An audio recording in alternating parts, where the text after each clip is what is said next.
Hello friends, welcome back. स्वागत है आपका इंटरनेशनल रिलेशंस, फॉरेन अफेयर्स और चाइना से रिलेटेड बहुत मेजर ग्लोबल इशू पे।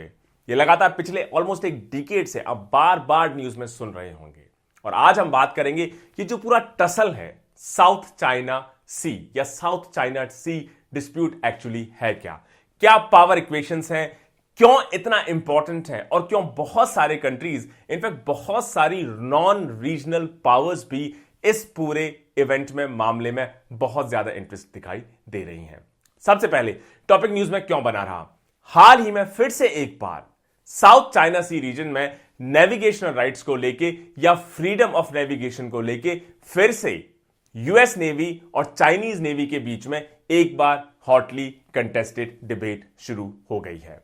हाल ही में यूएस नेवी के जो लेटेस्ट नेवल डिप्लॉयमेंट्स हैं पैरासेल और स्प्रेटली आइलैंड्स के आसपास, जिसके थ्रू यूनाइटेड स्टेट्स लगातार जो नेविगेशनल राइट्स एंड फ्रीडम्स हैं उनको इंसिस्ट करने की कोशिश कर रहा है, असर्ट करने की कोशिश कर रहा है कि ये इंटरनेशनल लॉ, और कौन सा इंटरनेशनल लॉ कवर करता है इसको, international law UN convention on the laws of the seas, जिसको यूएन क्लॉज भी कहा जाता है, वो बेसिकली अलाउ करता है कि किसी के भी इकोनॉमिक जोन से international ships, worship etcetera pass on हो सकती हैं बिना उस कंट्री की परमिशन के।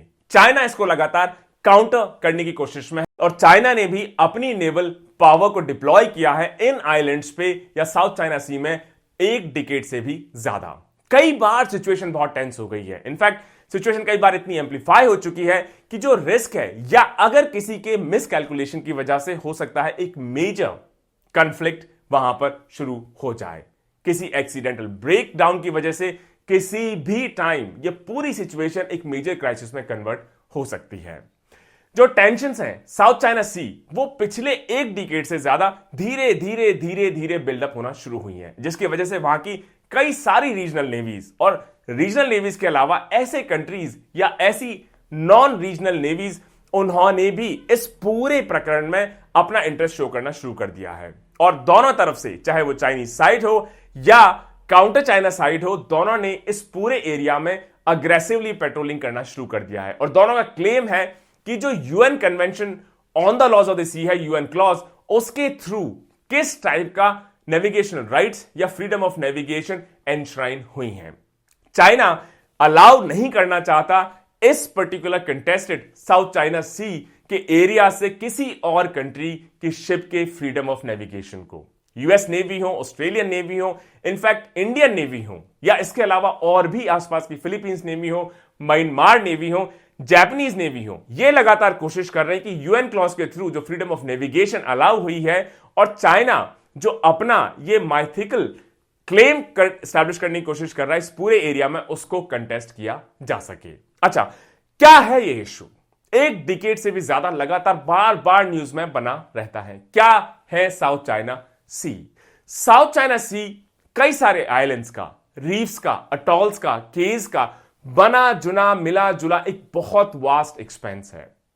हिस्टोरिकली कई सारी कंट्रीज, जिसमें चार मेजर कंट्रीज में कहूंगा, चाइना, ताइवान, वियतनाम, फिलीपींस और इनफैक्ट जापान भी काफी हद तक इस पूरे एरिया को लेके या इसके ऊपर ओनरशिप को लेके या क्लेम को लेके, सॉवरेनिटी को लेके लगातार कई सेंचुरी से मैं कहूंगा क्लेम काउंटर क्लेम करते आ रहे हैं।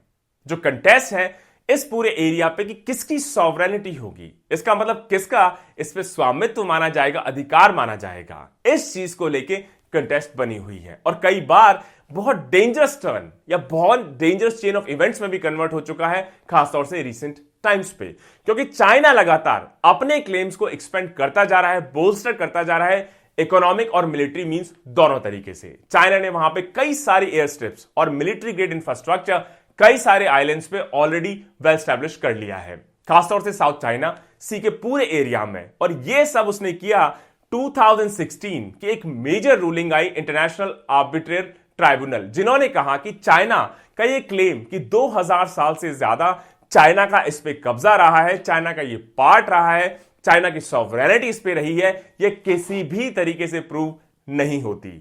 सो international arbitral tribunal ruling invalidated any historic or traditional maritime claims of China in this entire disputed area। लेकिन चाइना ने इस 2016 की रूलिंग को मानने से मना कर दिया और लगातार इकोनॉमिक और मिलिट्री तरीके से इन आइलैंड्स को इनहैबिटेड या डोमिनेट करना शुरू कर चुका है। जो पीपल्स लिबरेशन आर्मी है उसकी जो नेवी है वो भी अग्रेसिव पॉस्चरिंग में लगातार जुटी हुई है, जिसकी वजह से क्योंकि चाइनीज मिलिट्री लगातार अपने को बहुत तेजी से मॉडर्नाइज कर रही है, इनकी जो नेवल वार फाइटिंग कैपेबिलिटीज है वो भी पिछले डिकेड में मल्टीफोल्ड बढ़ चुकी हैं। और इस वजह से पूरी ग्लोबल कम्युनिटी को टेंशन है कि एक छोटी सी मिल कैलकुलेशन, एक छोटी सी गलती किसी भी तरफ से और पूरी सिचुएशन जो इतनी टेंस है कभी भी एक मेजर क्राइसिस में कन्वर्ट ना हो जाए।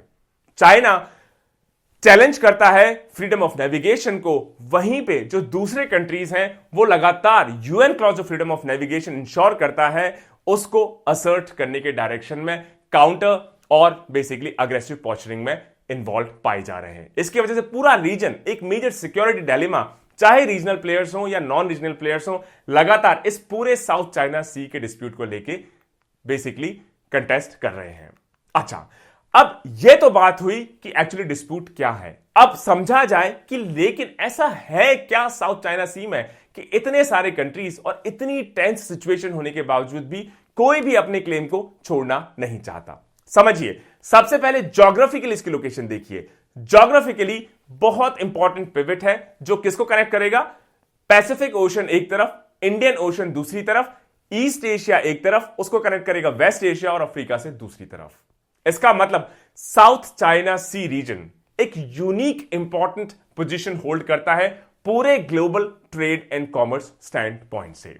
जो ट्रांसपोर्ट है खासतौर से ऑयल और नेचुरल गैस एलएनजी का, ये अगर आप इसको कंपेयर करें स्वेज कैनाल के ट्रांसपोर्ट से तो वहां से 3 गुना ज्यादा ट्रेड होता है ऑयल एंड एलएनजी का साउथ चाइना सी से कंपेयर टू स्वेज कैनाल। इसके अलावा जो इकोनॉमिक रिसर्जेंस है इंडो पैसिफिक रीजन की, जिसकी वजह से उनकी जो एनर्जी डिमांड है वो लगातार बढ़ती जा रही है, उसकी वजह से ये जो शिपिंग रूट है ये वर्ल्ड का सबसे बिजी शिपिंग रूट भी बनता चला जा रहा है। तो ये तो इंपॉर्टेंट सी रूट की बात हुई। इसके अलावा ये जो पूरा रीजन है साउथ चाइना सी का, ये हाईली रिसोर्स रिच है और in fact this is considered as one of the most resource rich regions in the entire world. इसमें बहुत large fisheries, hydrocarbon reserves, gas reserves भी पाए जाते हैं। जो ऑयल डिपॉजिट्स हैं, ये जो कॉन्टिनेंटल शेल्फ हैं, जैसे ही आपका सी कोस्ट खत्म होता है कॉन्टिनेंटल शेल्फ एक्सटेंड होना शुरू हो जाती है। इस कॉन्टिनेंटल शेल्फ पे चाहे म्यांमार की हो, चाहे फिलीपींस की हो, चाहे चाइना की हो, वहां पर लार्ज डिपॉजिट्स हमको ऑयल और गैस के यहां पर वास्ट नेचुरल रिसोर्सेज मिलते हैं। ये भी तो एक तो इंपॉर्टेंट ज्योग्राफिकल लोकेशन है, ये कनेक्ट करेगा ईस्ट एशिया को वेस्ट एशिया से और अफ्रीका के साथ, पैसिफिक ओशन को इंडियन ओशन के साथ, इंपॉर्टेंट ट्रेड रूट, एंड दूसरा मेजर नेचुरल रिसोर्स डिपॉजिट। ये 2 बड़े रीजंस हैं कि everybody is interested in this party. China, Philippines, Myanmar, इसके अलावा ताइवान, जापान और नॉन रीजनल पार्टीज जैसे United States of America, Australia, India, etcetera etcetera etcetera. ये जो कंपटीशन अभी चल रहा है साउथ चाइना सी को लेकर कि कौन इसके ऊपर सॉवरेनिटी अपनी स्टैब्लिश कर पाएगा, ये क्लियरली एक क्लासिक एग्जांपल है ऑफ इंटरप्ले बिटवीन ज्योग्राफी और पावर पॉलिटिक्स, कैसे मिक्स करके अलग अलग प्लेन्स पे कैसे प्ले आउट होना शुरू हो जाती हैं।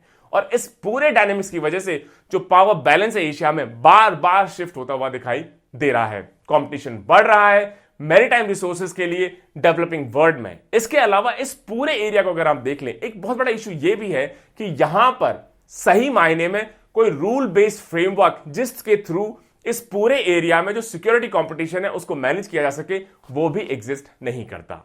और इस वजह से इस रीजन में एक अपने आप में बहुत यूनिक टाइप की स्ट्रक्चरल कॉम्प्लेक्सिटी आप देख सकते हैं, जहां पर territorial sovereignty, economic interest, navigation freedom converge, ये सारे बहुत सारे ओवरलैपिंग इश्यूज या कंटेस्टिंग इश्यूज एक पोटेंशियल फ्लैश पॉइंट के रूप में उभरते हुए दिखाई देते हैं।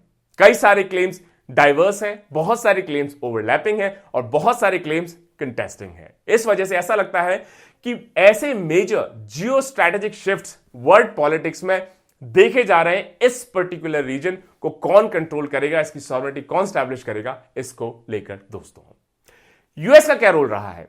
यूएस लगातार इस पूरे एरिया में इंटरेस्टेड दिखाई देता है और सिर्फ यूएस ही नहीं, उसके साथ साथ यूरोपियन नेशंस भी। इनफैक्ट जो एक्स प्रेसिडेंट है of the United States of America, president Barack Obama, उन्होंने इस पूरे रीजन को या इस पूरे इवेंट को या इसकी डोमिनेंस को लेकर एक इंपॉर्टेंट कीवर्ड उस वक्त बेसिकली दिया, जिसको कहा गया पिवोट टू एशिया। मतलब ये या इस पे डोमिनेंस बहुत इंपॉर्टेंट होगा एशिया पे अपनी एफ्लुएंस को मैनेज करने में, या अपने कंट्रोल को, अपने इन्फ्लुएंस को वहां पर स्टैब्लिश करने में, पूरे इंडो पैसिफिक को मैनेज करने में।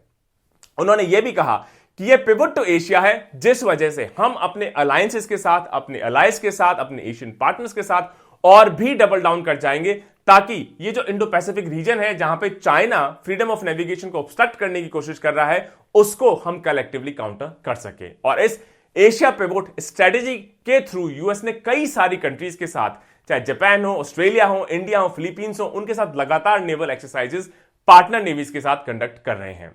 बहुत सारे इंटेलिजेंस शेयरिंग एग्रीमेंट्स भी साइन हुए हैं। क्वाड के क्लासिक एग्जांपल है।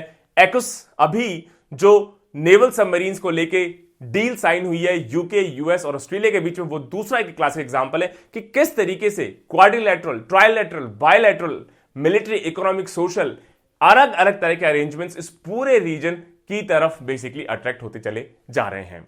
ये जो मिलिट्री थ्रेट लगातार चाइना से इमिनेट हो रही है, इसकी वजह से जो साउथ ईस्ट एशियन नेशंस हैं, उनको भी चाइना से अपने आप को प्रोटेक्ट करने के लिए अपने जो मिलिट्री बजट्स हैं उनको लगातार बढ़ाया जाता पड़ रहा है। अगर 2009-2018 के बीच में देख लें तो साउथ एशियन रीजन या इन कंट्रीज का ऑन एन एवरेज 33% से भी ज्यादा मिलिट्री बजट बढ़ता हुआ दिखाई देता है।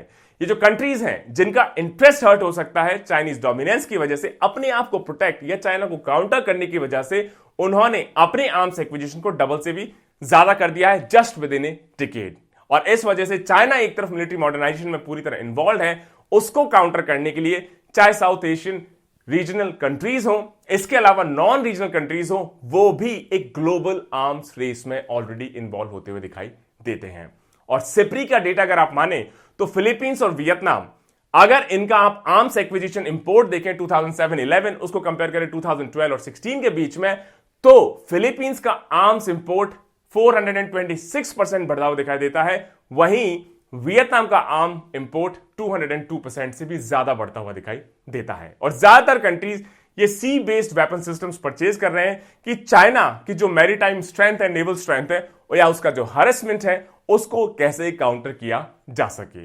ये जो जियो स्ट्रेटेजिक राइवलरी है, ये कई तरह के मल्टीलैटरल, मोनोलैटरल ग्रुपिंग के थ्रू कि किस तरीके से जो पावर एसिमेट्री है, पावर एसिमेट्री का मतलब है चाइना से अगर म्यांमार अकेला काउंटर करना चाहेगा तो नहीं कर पाएगा, फिलीपींस करना चाहेगा तो नहीं कर पाएगा, जापान अकेला करना चाहेगा तो नहीं कर पाएगा, इंडिया भी अगर अकेला करना चाहेगा तो शायद मुश्किल पड़ जाएगी। तो किस तरीके से छोटे छोटे कंट्रीज या अफेक्टेड पार्टीज एक ग्रुपिंग बना के जो हैवीवेट चाइना है उसको किस तरीके से काउंटर किया जाए इकोनॉमिकली एंड मिलिटरीली, इसकी डायरेक्शन में लगातार काम करते हुए दिखाई देते हैं। जैसे दो इंपॉर्टेंट एग्रीमेंट्स जिसमें क्वाड्रिलैटरल सिक्योरिटी डायलॉग, जिसको क्वाड कहा जाता है, जिसमें कौन कौन सी कंट्रीज हैं, US, Australia, Japan and India.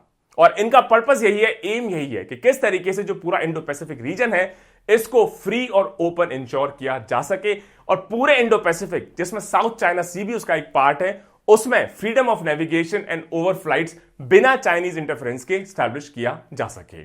और हाल ही में अगर आप इंटरनेशनल रिलेशंस में जाएंगे तो उसमें यूएस ने जो ट्राइलैटरल सिक्योरिटी पार्टनरशिप अभी अनाउंस की है ऑस्ट्रेलिया, यूके और यूएस के साथ, जिसको एयू के यूएस या ऑकस भी कहा जा रहा है, जिसमें यूएस ने कमिट किया है वो ऑस्ट्रेलिया को पेट्रोलिंग कैपेबिलिटी देगा अपनी most prize nuclear propulsion technology के साथ। ऑस्ट्रेलिया को वो सबमरीन्स अवेलेबल करवाएंगे जिसकी वजह से ऑस्ट्रेलिया ने जो फ्रांस के साथ अपना पुराना कन्वेंशनल सबमरीन्स का कॉन्ट्रैक्ट था उसको खत्म कर दिया। इसको भी एक मेजर माइलस्टोन या डेवलपमेंट के तौर पे देखा जा रहा है। ये जो पूरी जियो स्ट्रेटेजिक टर्निंग है, ये कई लोग कहते हैं कि कैप्टन अल्फ्रेड थायर, मांस फेमस सी पावर, उन्होंने 1904 में कहा था कि किसी भी कंट्री को अगर अपना एक्सपेंशन करना है, ओवरसीज मार्केट्स में पहुंचना है, तो उनको स्ट्रॉन्ग नेवल कैपेबिलिटीज डेवलप करनी ही होंगी। 1904 में यह बात कही गई। 2022 आ गया है, 100 साल से भी ज्यादा, आज भी उनकी बात ऐसा लगता है बिल्कुल सटीक है, सही है। Important trading route, pivot for connecting two sides of the world and also a major deposit of the natural resources. China का क्लेम कि 2000 साल से ज्यादा हमारी सॉवरेंटी इस पे रही है। आसपास के कंट्री कहते हैं कि 2000 छोड़िए, हमें तो 200 साल का भी प्रूफ दिखाई नहीं देता है। इंटरनेशनल आर्बिट्रेशन ट्राइब्यूनल ने भी 2016 में चाइना के इस आर्गुमेंट को खारिज कर दिया, लेकिन चाइना ने उस बेसिकली जजमेंट को ही मानने से मना कर दिया, जिसकी वजह से इस पावर एसिमेट्री को एड्रेस करने के लिए चाहे फिलीपींस हो, चाहे ताइवान हो, चाहे जापान हो, चाहे म्यांमार हो, ये सब नॉन रीजनल प्लेयर्स हैं। ऑस्ट्रेलिया है, इंडिया है, फ्रांस है, यूके है, यूएस है, इन सब के साथ मिलके रीजनल ग्रुपिंग्स के थ्रू या नॉन रीजनल ग्रुप्स के थ्रू, चाहे वो क्वाड हो, एयू केयूएस हो, या और भी बहुत सारे बायलैटरल, ट्राइलैटरल, मल्टीलैटरल अरेंजमेंट्स हो सकते हैं, चाइना को काउंटर करने की कोशिश में लगे हुए हैं। एक बड़ा रीजन इसको भी माना जाता है कि यूएस जिस यूएन क्लॉज का हवाला देते हैं कि यूएन क्लॉज अलाउ करता है कि आप चाहें तो फ्रीली नेविगेट कर सकते हैं किसी के स्पेशल इकोनॉमिक जोन में, लेकिन यूएस क्या खुद यूएन क्लॉज का एक सिग्नेटरी है? नहीं, यूएस ने अभी तक यूएन क्लॉज को साइन नहीं किया है। क्या इंडिया एक सिग्नेटरी है? यस। तो लोगों का यह कहना है कि यूएस जिस यूएन क्लॉज का बार बार हवाला देता है अपनी नेवीज को भेजने में, खुद ने उसको अभी तक रेटिफाई नहीं किया है। तो कैसे वो उस international law of the seas को हवाला देके फ्रीडम ऑफ नेविगेशन की डिमांड कर सकता है?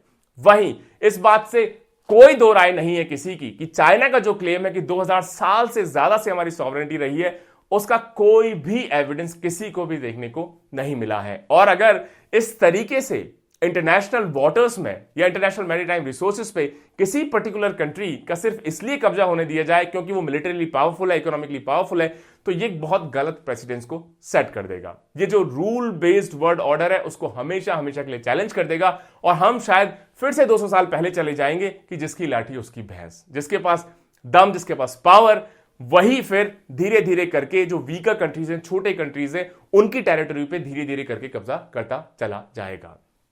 इंपॉर्टेंट इवेंट, लेट्स सी कि ये कैसे अनफोल्ड होता है। उम्मीद है कि पीसफुली इश्यूज को रिजॉल्व करवा लिया जाएगा और इंटरनेशनल इंस्टीट्यूशंस जैसे यूनाइटेड नेशंस एटसेट्रा को भी इसमें एक इंपॉर्टेंट रोल प्ले करना चाहिए, जो अभी तक कहीं होता हुआ दिखाई नहीं देता। इसलिए बार बार डिमांड उठती है कि बहुत सारे इंटरनेशनल इंस्टीट्यूशंस जो वर्ल्ड वॉर 2 के बाद बनाए गए थे, अब शायद ऑब्सोलीट होते हुए दिखाई देते हैं। लेटेस्ट, न्यू डे, मॉडर्न जो इश्यूज हैं, चैलेंजेस हैं ग्लोबल ऑर्डर के, उनको एड्रेस करने के लिए शायद वो वेल इक्विप्ड नहीं है। उनको रिफॉर्म करना चाहिए और इंडिया जैसे डेवलपिंग कंट्रीज को, राइजिंग इकोनॉमिक सुपर पावर्स को उसमें प्रॉपर जगह देनी चाहिए। तभी वो ज्यादा इंक्लूसिव होगा और इफेक्टिवली ऐसे कॉम्प्लेक्स इश्यूज को टैकल कर पाएगा। Stay tuned. जय हिंद, जय भारत।